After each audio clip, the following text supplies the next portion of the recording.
So my in-classroom experience up until now includes about 30 hours of observations from University of Wisconsin at Oshkosh.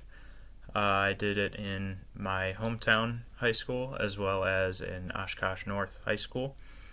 The first observations that I did were for a special ed requirement.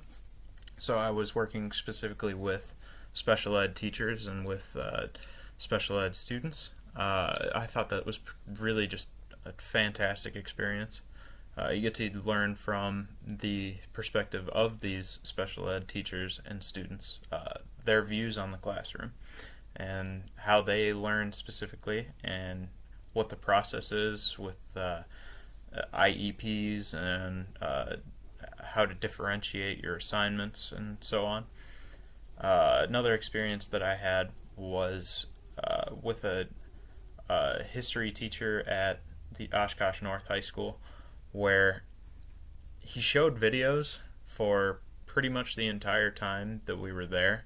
Not even actually different videos. He was showing Dances with Wolves, the movie, featuring Kevin Costner for both of the times that I was in his classroom.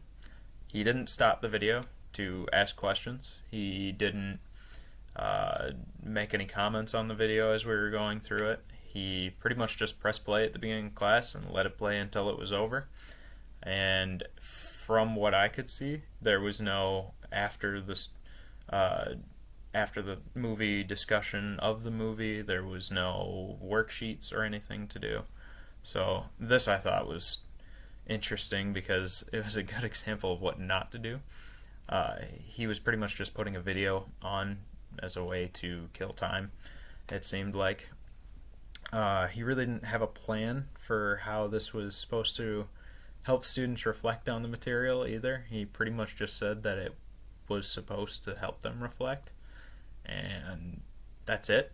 And they even had a test at the end of this week on the unit, so this really just felt like a waste of time. A lot of the students were really reciprocating this feeling. They were on their phones and such. The classroom was set up in rows, much like this one, and looking down each row, you could see that almost every student was on their phone. The other classroom that I was there was a much better experience. It was with a former police officer and current candidate for, I think it was assistant principal at the time. And I really think she was a good choice for that because she was showing videos and pictures and stuff like that alongside her lectures rather than just by themselves. And she had a specific plan for how they were supposed to approach each topic and how the technology itself was supposed to help them learn the topic. The students had to learn how to do a DBQ through this, and I thought that was really interesting. The DBQ process.